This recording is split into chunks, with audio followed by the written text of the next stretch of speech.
Hi, my name is Aliénor Salmon, and I beat the often path by choosing happiness and dancing around the world. Welcome back to the Beat the Often Path podcast. I'm your host, Ross Palmer. On this show, we showcase unusual success stories that help us think outside the box in our lives and careers, and today is the perfect exemplification of that. We've got Aliénor Salmon in the house, and she's a French-British author, speaker, and consultant, and the author of the book Finding Rhythm. She's also the creator of Bailando Journey. Now, if ever there was a story that fits the premise of this show, it's hers.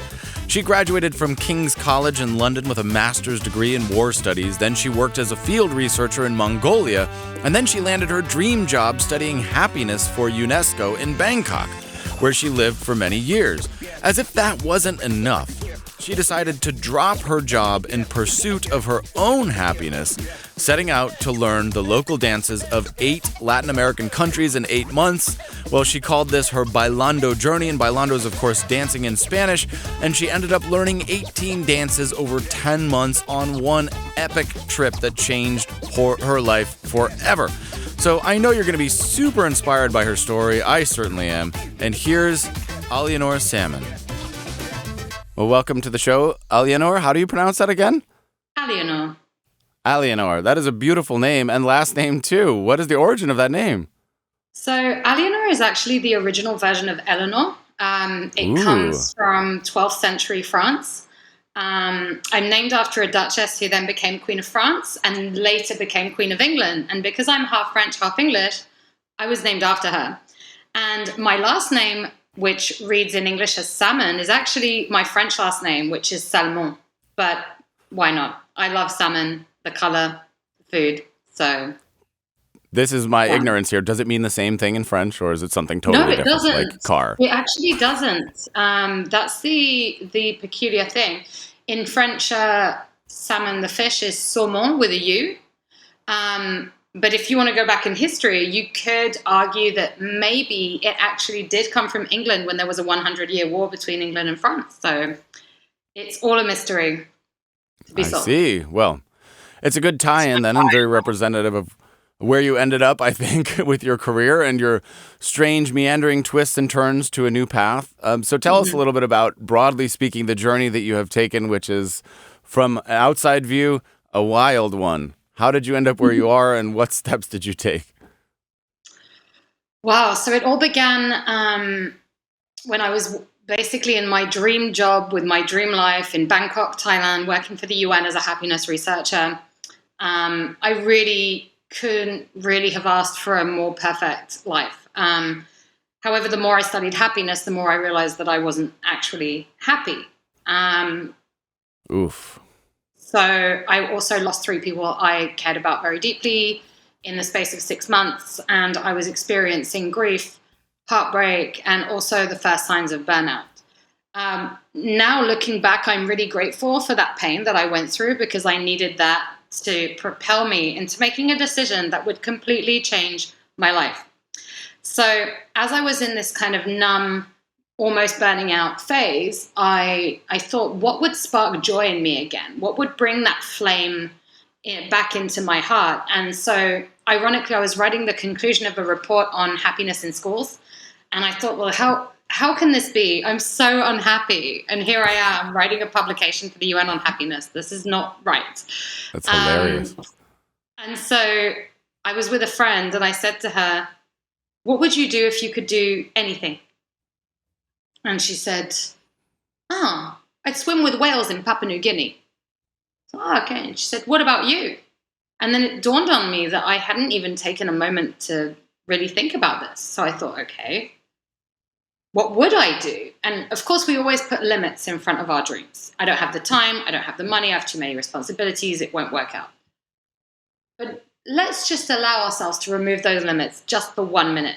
And what could I come up with? So I closed my eyes, I looked inside my heart, I really thought, okay, what would I do? And who would I be with, in what environment? And because I love languages, I speak Spanish, I have done since I was a teenager, and I love speaking Spanish. It's a language that makes me feel very alive. So I thought, okay, I want to feel alive, I want to feel free, I'll be speaking Spanish. I'd be in Latin America. I'd be outside in the streets. I would reverse this desk hunch posture to open myself to the world. That's good. Because we're constantly seeing like this. I Then I know. thought, what could I do to make my shoulders roll back and not be in this hunch while speaking Spanish and being in the streets and in Latin America? And I always had this idea that Latin Americans are happier despite having circumstances that are probably worse off than some countries, like political stability or corruption, for instance, to name but a few. And it dawned on me, I'm like, music and dance are at the center of how they celebrate life in the most simple ways. So I thought, okay, I would quit my job and I would learn how to dance. So my friend asked, okay, what dance would you learn and where? And I thought, okay, maybe I'd start with tango in Buenos Aires, because in Argentina, because that's kind of a more common dance trip to take.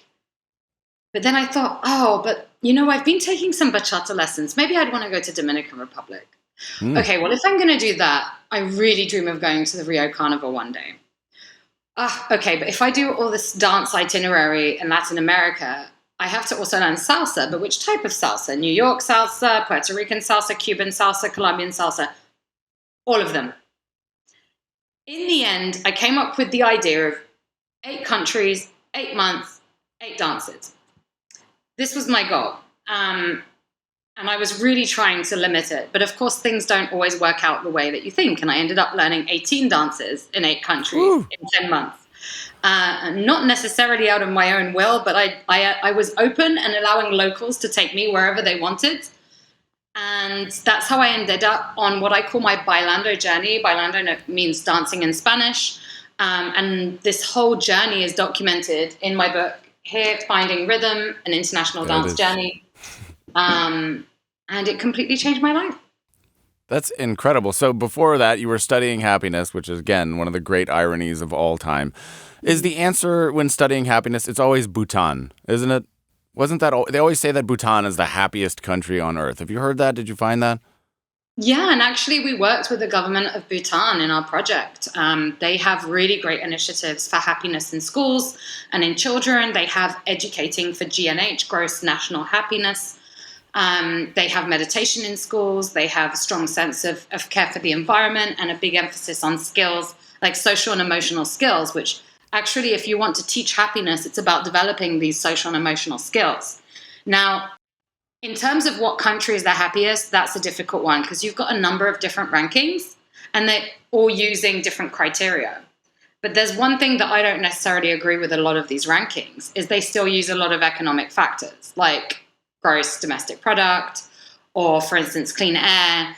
And the places where I have seen the most joy in people often rank really low because they don't have political stability or they have corruption or they have high levels of crime. So happiness is subjective even when it comes to measuring it in a country.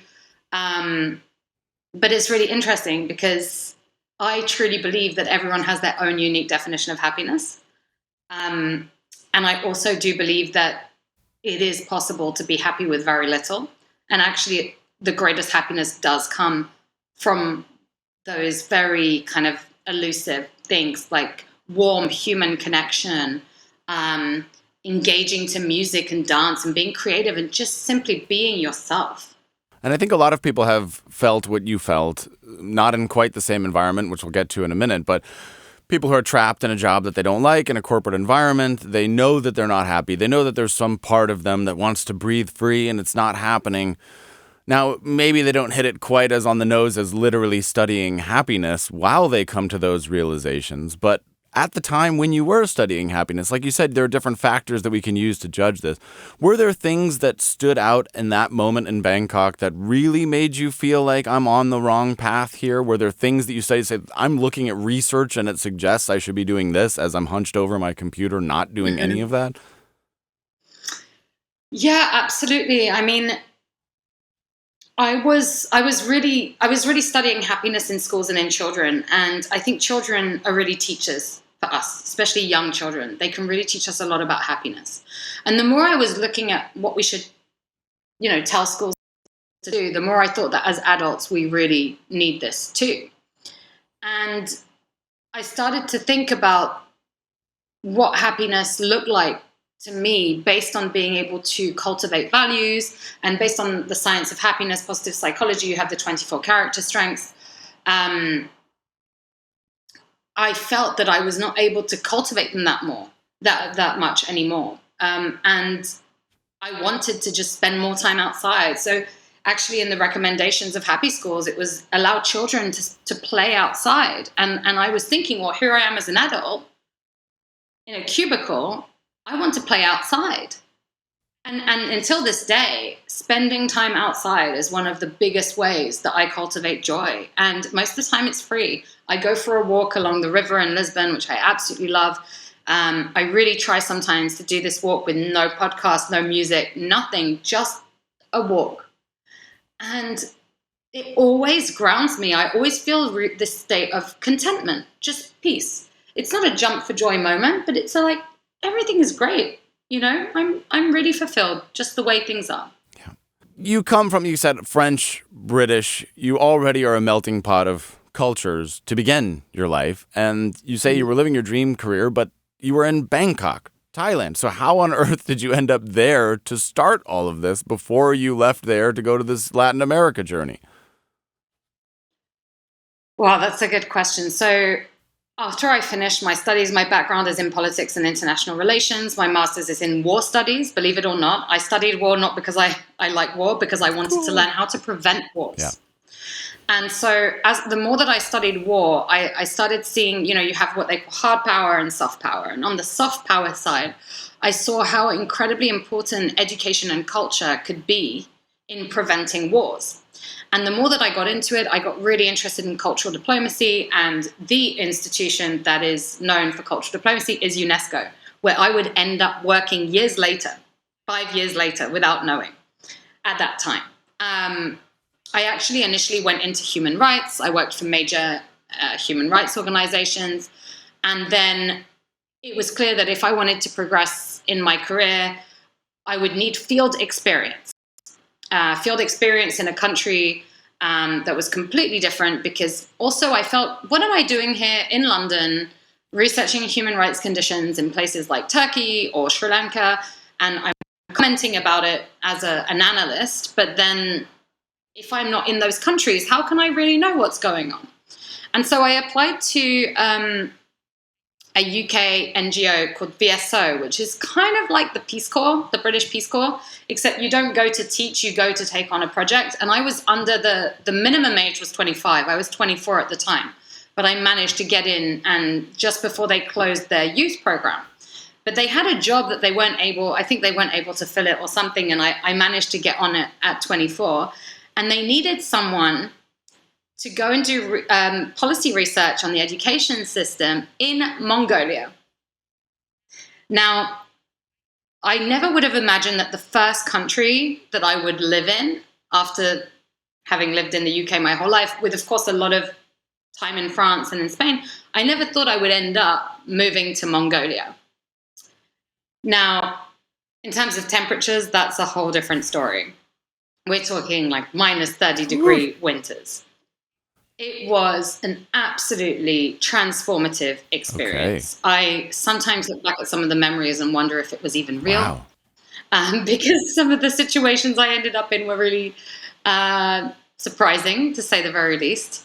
But it was a really, really fascinating year of my life, and a really formative year of my life. I lived in a country where I couldn't get things. I would spend 2 days looking for a broccoli.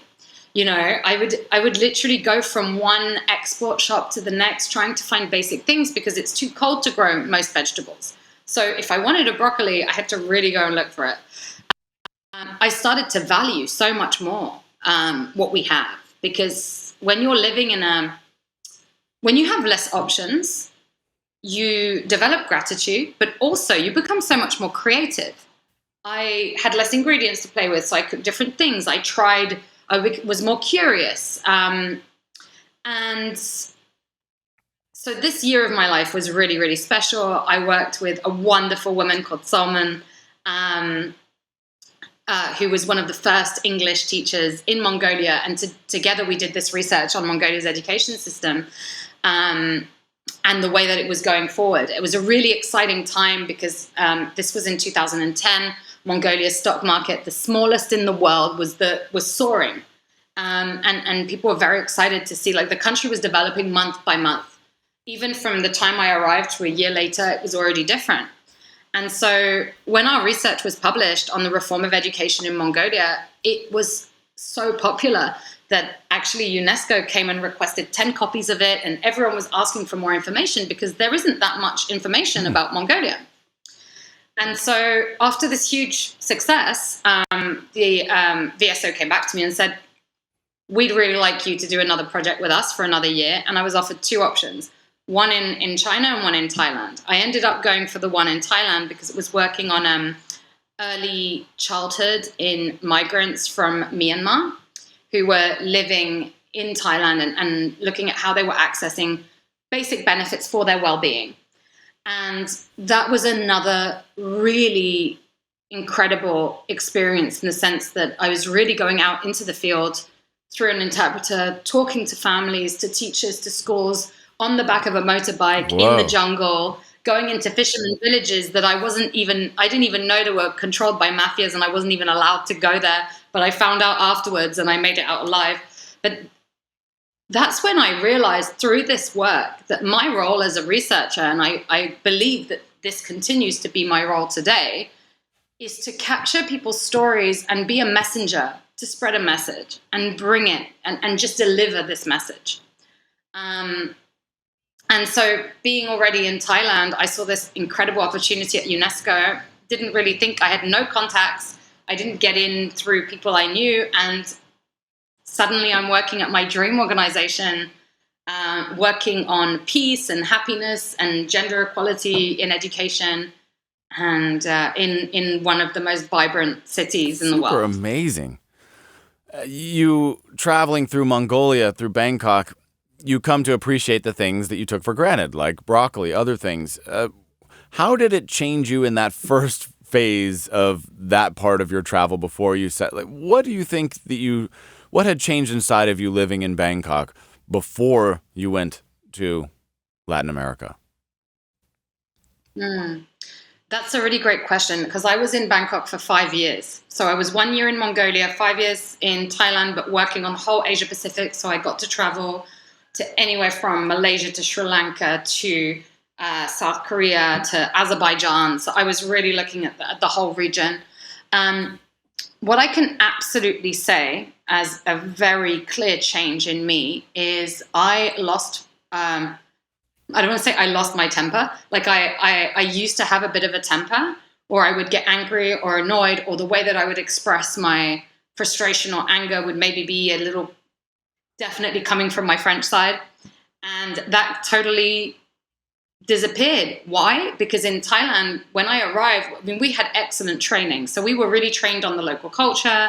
We had language lessons, and we were told what you can and cannot do, which then, after my NGO experience, going to the center of Bangkok with all these foreigners who don't speak a word of Thai, I was mortified at seeing what a lot of foreigners are doing and what's really not okay in Thai culture. But one thing that's really interesting is if you want to work with Thai people, there's this whole thing of face saving. Like, you don't want to lose face. One of the ways that you lose face is by being angry. Because based on their Buddhist beliefs, if you are angry, it means you are unable to regulate your emotions in a difficult situation. And you won't negotiate your way into anything. And it's kind of interesting because I've seen in France, for instance, when you complain or when you get a bit annoyed, you usually get something for free or you get something better. Same here. But there it does not work at all. People look at you really like, poor you, you're not able to keep yourself together, basically. But they really taught me how to handle complicated situations in a calm and friendly way. And it really gave me a sense of peace somewhere. I would say that would be the biggest transformation that I had. And a lot of patience, of course. I developed a lot of patience. I love both of those things. What a profound insight that the only thing that you can do is to lose your temper, that you feel pity for somebody who's unable to regulate their emotions. That is super cool. And also, did you coin the phrase, lose your temper? Because if not, that's awesome. That could be your next book. Oh Is that an existing no. thing?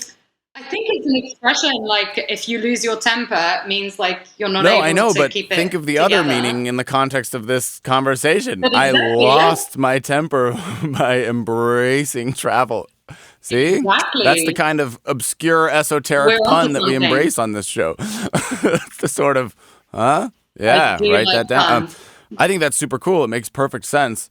So now let's get into the meat and potatoes of this whole thing, the Bailando Journey itself. So it blossomed.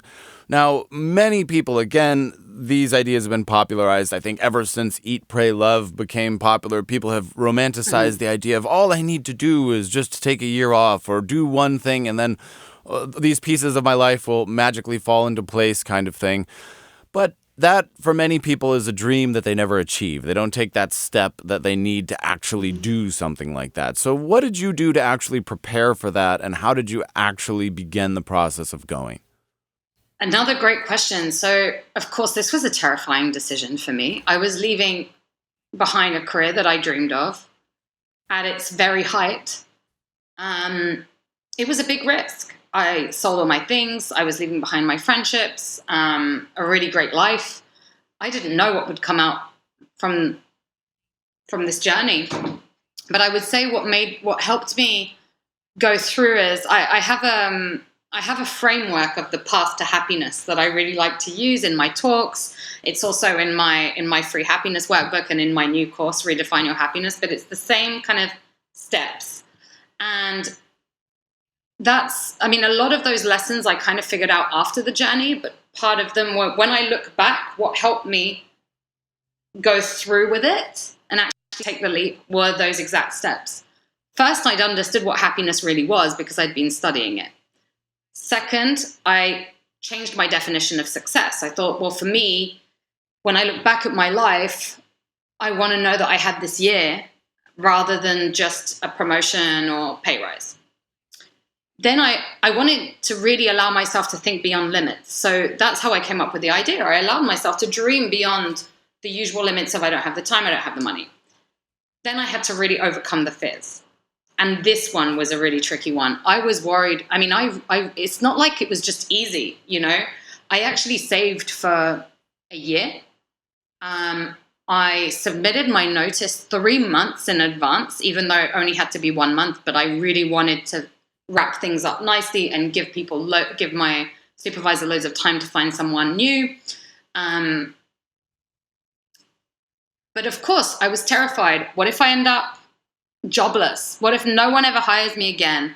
What if no one takes me seriously after, I'd just given a keynote among the biggest happiness experts in the US? And now here I am being like, See you okay, now later. I'm going to dance. Like, will anyone even take me seriously as a researcher again or as a professional?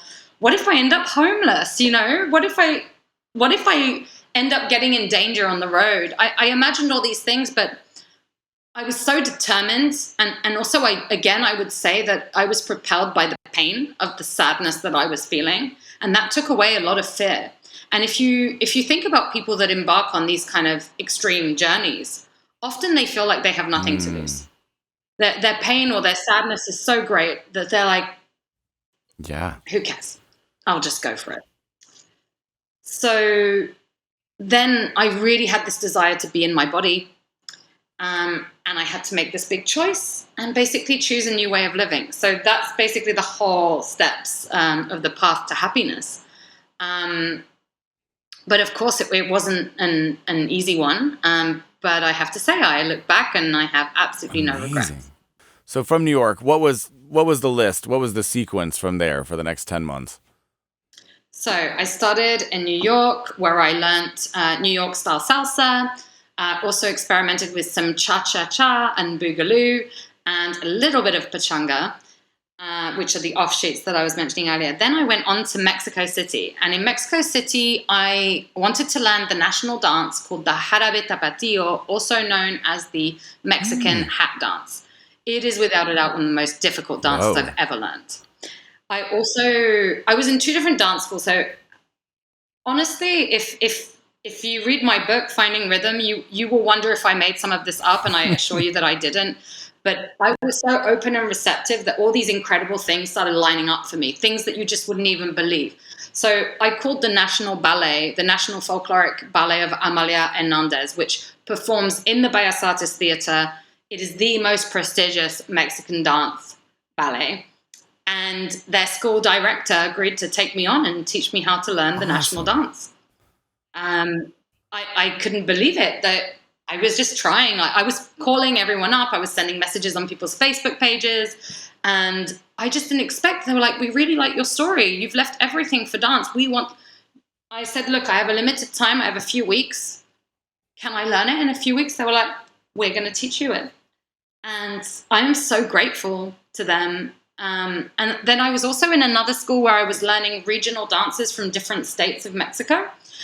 And then again, this is where I was with my dance friends who were all much like double my age, basically, 2 times my age.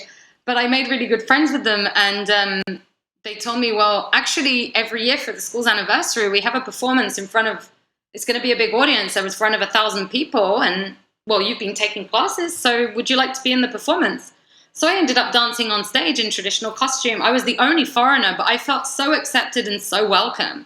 And I couldn't believe it. Like, I was even learning I had to sing a song in Zapoteco, which is an indigenous language from the state of Oaxaca. And I remember singing it on stage and thinking, how did I end up in this situation?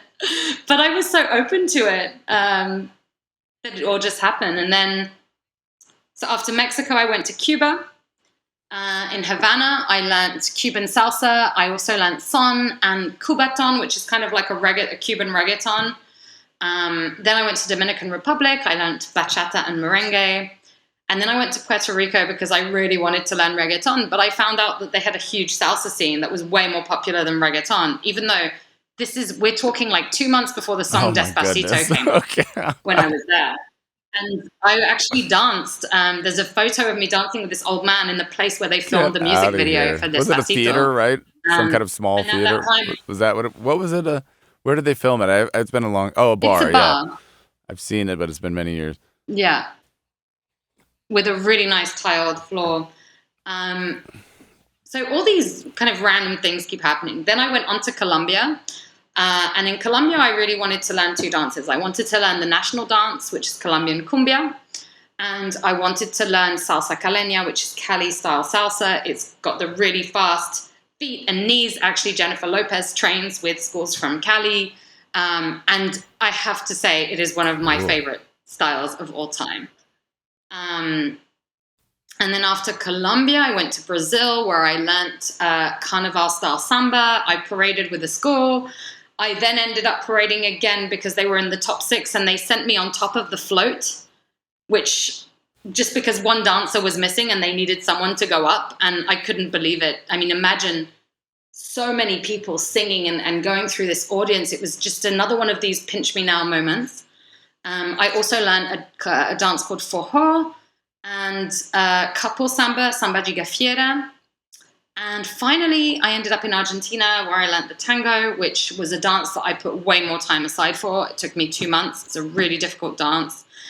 But then talking to Uber drivers who I like to call them my spirit guides on this journey, because they really gave me all the insights. And they said, well, tango is really something from the Mar del Plata region, like the Buenos Aires and part of Uruguay area. They said, for Argentina in general, the dance that we consider to be the national dance is a folkloric dance called La Chacarera. So off I go to the northwest of Argentina, to the land of gauchos, and end up on a patio dancing around horse saddles, learning La Chacarera with an actual gaucho, and going out to taverns. And well, what can I say? It was, every time I go through this journey, I can't help but smile, because I will look back and think that those were some of the most incredible memories. So the detail in all of this is, or maybe the footnote almost, is the dancing at a certain point. I'm sure that the cultural experience and the journey and the spiritual journey is the real takeaway. But after just 10 months of dancing all the time, how did you feel? Did you get much better at dancing? Did you start to connect some of the steps? Was your technique better across the board? Oh, absolutely. I mean, there were a lot of emotional blockages when I look at how comfortable I felt dancing a salsa.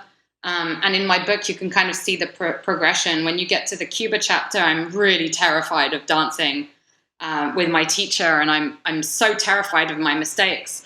And this journey really taught me how to get used to imperfection. I'm just going to make mistakes all the time, because if I don't make mistakes, I'm never going to get the dance step right. And that's when I realized that we are constantly sheltering ourselves from mistakes. We think we should be perfect all the time. But actually, that's not the way that life is. I mean, dancing is a metaphor for life. And the amount of steps that I thought, I can't do it. I just can't do it. And I would do it over and over and over and over again until maybe after the 1000th time, I could do it. And I remember thinking, what happened with my brain? 1 second I couldn't do this, and now I suddenly can. And I was absolutely amazed at the potential for human intelligence through dance and all the different forms of intelligence that we can use. And there's a theory that I love called the theory of multiple intelligences by Howard Gardner, who is a professor at Harvard. You use every single one in dance. It's insane, really. But beyond that, in terms of the skill, people always ask me, but didn't you confuse all the different dances with each other? And actually, no, each dance reinforces the other. I thought, oh, if I want to do a good twist like that in salsa, I'll use the back work that I did in tango. And like I was borrowing from everywhere to kind of like help me strengthen myself. But each dance taught me about a different part of my body, a muscle I didn't even know I had. I was also really shocked at how much physical energy I had, to the point that even my teachers were exhausted of me. Like I could dance 3 hours nonstop a day. And they were like, look, even the professionals do like maximum 2 hours if they're training for a show. This is too much. Like, please go home. But I was just so into it. I couldn't stop. It was fueling me. And I see so much progress in my dancing. And I do think that because there were so many dances, I didn't become like professional level in one. I'm like a solid beginner in quite a lot, and then intermediate in a few, but enough to actually just rock up. My goal here was never to become a good dancer. My goal was to enjoy dancing and to feel completely free and alive and find happiness. And as long as I was enjoying it, that was all that really mattered. So Yep. That's the goal. They say dance to express, not to impress. Brilliant words of advice for just about anything in life, obviously. Just whatever you're doing, do it to express, not to impress. And I think we'll all be a lot happier. And I think it's interesting. We've seen a lot of shows about travel, about cooking. We know that food is a path because these things bypass our logic. They bypass our reasoning and our higher faculties. Food is a deep emotional experience, but so is music and dance. You can't fake it. And by going to a cherished cultural dance, you are going straight to the core of people's essence, because there's no pageantry, there's no dress up around. It's just, this is what I feel, this is what's in my heart, this is what I've had memories of for decades or centuries or potentially even thousands of years. So you're just bypassing all of these mechanisms that are put in place as barriers between us if we have an argument or a discussion or anything like that. And you just say, no, I'm going to get straight to the heart of it, literally. And the point about multiple intelligences is well received and understood. And especially when you don't necessarily speak another language fluently, it's all the more important to find other means of connection. And that's something that I've been very fortunate to experience, because my wife is half Costa Rican, half Dutch. We met in the Netherlands. I lived there for 8 years. And when we met, her English was very good. Now it's perfect. But when we met, there was, of course, some cultural differences on the surface. But there was a language that we spoke, and there was a commonality under that surface that connected us. And I only wish that more people could experience that feeling in their life. I really do.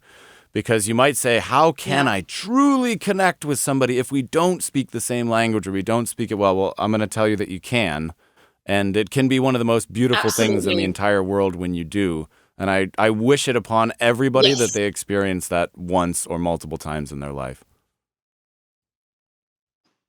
That is very well said. And I can I mean, I was fortunate enough I speak fluent Spanish and I took Portuguese lessons, but actually there wasn't even a need to talk in some of these dances. What I found was so incredible.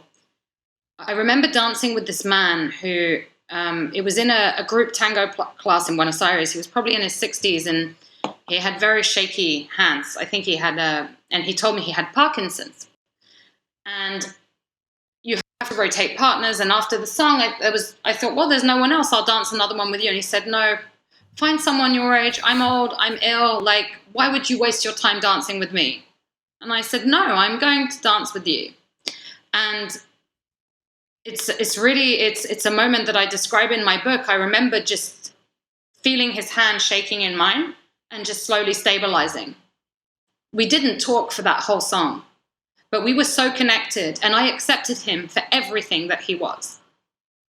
Even though he was an older man, he was sick, but for that song, there was this kind of codified, silent respect and reverence. And I think that is so beautiful. And I'm getting goosebumps as I say this, because when I share a dance with someone and the connection is that pure and that beautiful, you are literally sharing your body and your balance and your breath with someone for the time of a song.